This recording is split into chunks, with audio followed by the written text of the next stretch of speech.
guys, so it's time for my January 2014 favourites. Now, I was just about to watch over, well, I just started watching over my December favourites to make sure I didn't do any repeats, and I nearly fell asleep. I'm sorry if I came across as boring in that video. I was just trying to be quiet and it looked like I was just like a robot, so apologies for that. That was awful. I actually had to turn it off and I was like, I was winging it. So I'm kind of busy at the moment, that's why I haven't got many videos up. If you can see behind me, it's all kind of a bit chaotic everywhere because I'm moving to Madrid on Sunday for 6 months to study at university in Spain, in Madrid anyway, and it's all a bit chaotic. Being a beauty blogger does not make it easy to travel lightly, I can tell you that for nothing. So today I have narrowed down some favourites. I'm kind of going to keep it quite short and sweet because my internet here sucks, but I'm going to get a nice photo up and put it on my blog. And just another thing about my blog, just before I dive into my favourites, I've decided to do something I've kind of coined as bloguary. Doesn't sound very good, I can think of a better name, but I'm going to be blogging at least once a day for the whole month of February. And I say at least because I've got definitely one plan for each day, but if I feel like blogging something else I will do, so you may get 2 blog posts up on some of the days, so that would be quite cool. So let me get into my favourites now. Sorry, I'm all over the place. So I guess I'll start with skincare. I don't know. Okay, let's just dive in. This is the Trilogy Certified Organic Rosehip Oil. This is really, really nice. I've really been enjoying using a facial oil. I've also used I've got it here, the Balance Me Radiance facial oil. That's nice as well. It's just giving me that extra boost of hydration that kind of the English weather's sucking out of my skin at the moment. This you can get, I think it's about £14, £12 for 20 millilitres, which is more than enough. I opted for the smaller size because obviously I'm going to be travelling. But yeah, this has been really nice. It's kind of helped fade a few scars and just kind of evened out my skin a little bit. So this has been a favourite. It's definitely coming with me. It's so hard. You can't even imagine trying to narrow down skincare and makeup, especially for 6 months, because once you've kind of committed, you're like, obviously I can buy stuff there, but it's also a matter of bringing it all back, so you have to be quite conservative with your choices. What's next? I guess none of the rest of it's like face skincare, it's just random things. Oh no, I lied, there's one thing. This is the Origins No Puffery Cooling Roll-On for puffy eyes. This is really, really nice in the morning. I don't really suffer from particularly bad under eye circles or puffy eyes, but I just like putting this on in the morning. It comes in a little roller ball and it's really cooling. You just roll it under your eyes and they just kind of settle down and wake up a bit, and it's just become one of my routines. Like when I go brush my teeth, I just put it on. And obviously I don't see huge differences because I don't suffer from anything too badly, luckily, under my eyes, but a few of my family members have tried it and they really liked it, and I've heard nothing but rave reviews, so maybe worth popping down to see if you can try it out. Then we have the Aveda Foot Relief. Now this I'm just going to talk about quickly because no one likes to talk about feet, let's face it, but this is a really, really good foot cream. I have the driest skin and therefore the driest feet. I have such problems with my feet. They crack every winter. And not even in the winter, sometimes if I'm walking a lot they get cracked and it's just not fun. This is really nice. This is kind of like, it has a herbally minty smell, even maybe a bit of licorice in there, which is really nice.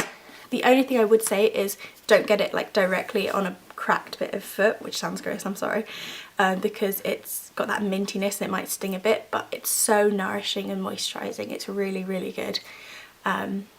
So yeah, that's that. Sorry, this bit of hair is annoying me. I get this little, no matter how I dry it. And then we have another Aveda product, which is rare for me. Like these are the only 2 Aveda products I actually own.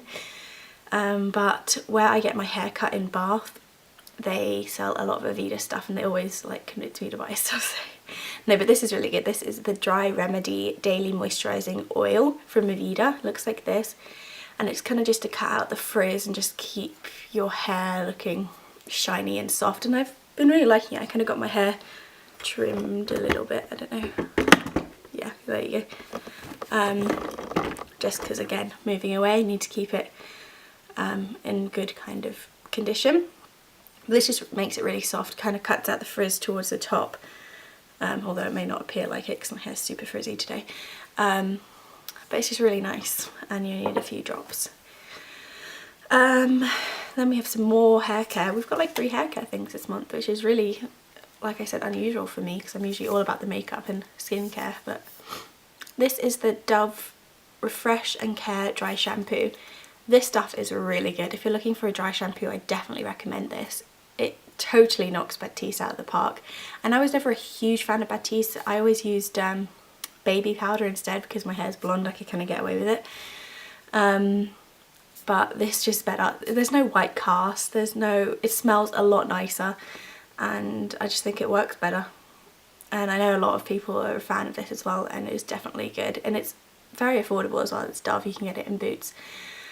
So I would say definitely worth a look if you're in the market for a new dry shampoo. Okay, and then for hair care, the last hair care bit is the Bumble and Bumble Preta powder.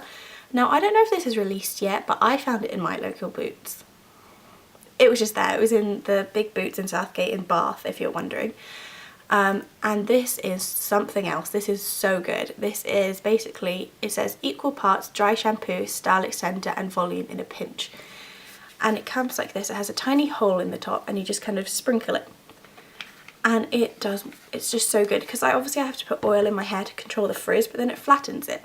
So I put a bit of this in my roots and just kind of massage it in, and it just gives me all the volume back, and it's just really, really nice. It's honestly, I was a bit hesitant because this is like £20, which is ridiculous, but I'd heard so many rave reviews about it and I knew it was going to be my kind of product, so I went for it, and I'm very glad that I did. If you have kind of limp hair that's very, very smooth and fine, and you kind of find it hard to hold a style, like your styles will just fall out because your hair is too smooth, this will be really good for you. My hair has a bit more grip because it's quite thick, but if you just have hair that, you know, like hair clips fall out of, I think this would definitely be a great product for you. Okay, next is something weird. This is deodorant, and this isn't a particular product, but it's these kind of products, these kind of deodorants. This is one from Dove, and I also really like the one from Sure, I think the Maximum Protection one. I don't know, these just seem to work so much better. They're so good. They just completely just blow any other deodorant I've ever tried out of the water. I can't even explain it. They smell nice. I really like the Fresh Cotton one. But this is the pomegranate and lemon verbena one. Verbena, sorry. It also smells really good. It smells weird. Like, I shouldn't be smelling that. That goes under my arms, but it does smell good. And they just seem to be so much more effective than just your regular run-of-the-mill deodorants. So if you have kind of problems with overperspiration or something, I think these are definitely worth a try. They definitely keep you drier for a lot longer. And I'm going to stop talking about this now because it is not a very pleasant topic. Okay, on to makeup, and I only have 3 items this month, which is, yeah, strange. Okay, so the first one is the NARS Creamy Concealer. I can't remember if I mentioned this last month because, like I said, I stopped watching my video because it was boring. And this is in the colour Chantilly, and this is just such a good concealer. It honestly is. It goes under the eyes and on blemishes so nicely. I've been blending it out with my Real Techniques contour brush, which Laura from Caking It On told me about, like a good combo, and it really, really works nicely with this. Comes with a doe foot applicator, and it just works so nicely. I've been using this non-stop. This has been like my go-to concealer for the whole month. And we have a product that I mentioned last month that I was going to be getting, and I did get it, and it's the Hourglass Ambient Lighting Powder in Diffuse Light. This one luckily works perfectly, is a much better match for me, and yeah, just works exactly how I wanted it to. If you didn't get through my video last month, my favourite video last month, and I don't blame you, I was talking about the fact that I bought dim light, because lots of people recommend it as an all over the face powder, but I'm quite pale and it just turned out too dark. I kind of use it more for contouring, bronzing now. And I was devastated because it has a really nice finish and I really like the way it made my skin look, but it was just too dark. So I invested in the diffused light, and this is a much better colour for me. Basically, I'm probably an NW20/15, it depends, I'm probably about 15 at the moment, but kind of 20 and below I would say go for this, because 20 might be in like the middle, but this just works so much better for me. Do I have the dim light here? Yeah, this is dim light and this is diffused light, so it just works a bit better. And the last product this month is a blush duo, which I've had for quite a while and I kind of just forgot about. It didn't come with me to Russia, so it just kind of left my mind, and it is the Orgasm and Angelica duo. Looks like this. I just forgot how pretty both of these are. They're so nice. And a duo is a perfect way for taking two blushes in one packaging. I don't know why I didn't take it with me, but I forgot how much I like Orgasm. It's just kind of like a peachy gold sheen gorgeousness, and Angelica's like this bubblegum pink, which is really pretty. So that is my favourites this month. I hope you guys enjoyed. Probably the next time you see me I will be in Madrid, so I'll try and get up a video soon, but I don't know, I probably have a bit of free time by the time first week or so I'm there, so hopefully I'll get something up, but I don't know about my internet and stuff yet, so I'll just kind of update on Twitter and my blog and let you guys know what's happening. So don't forget to check out my blog. It's www.isobel-rose.com. It'll be here somewhere, to check out my bloguary, and I hope you guys enjoy. See you later.